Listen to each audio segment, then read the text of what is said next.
Anda rasa lesu dan tak bermaya? Jom saya sharekan tip bersahur untuk kekal bertenaga di bulan Ramadan.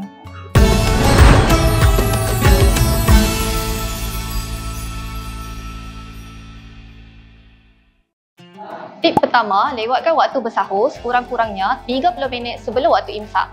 Ini bagi mengelakkan tubuh badan daripada berpuasa dalam tempoh yang lebih lama. Tip kedua, elakkan minuman yang berkafein kerana minuman berkafein akan menyebabkan haus dan dehidrasi kepada tubuh badan. Contohnya, elakkan minuman seperti kopi dan teh dan minum air kosong cukup 8 gelas sehari. Tips yang ketiga, untuk rasa kenyang yang lebih lama, ambil makanan yang tinggi dengan serat secara mencukupi. Contoh makanan yang tinggi dengan serat adalah sayur-sayuran, buah-buahan dan hasil bijirin. Bagi hidangan satu sajian buah adalah 2 ke 3 biji kurma, 1 biji pisang atau 1 potong betik. Manakala bagi hidangan satu sajian sayur adalah separuh cawan sayur yang telah dimasak atau 1 cawan penuh sayur mentah seperti ulam-ulaman. Tips terakhir, jangan lupa selitkan makanan yang tinggi dengan protein.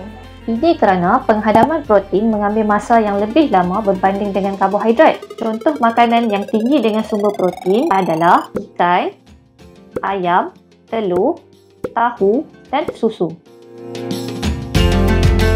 Kejap. Tak habis lagi ni, saya nak sharekan satu resepi mudah untuk bersahur. Selamat mencuba!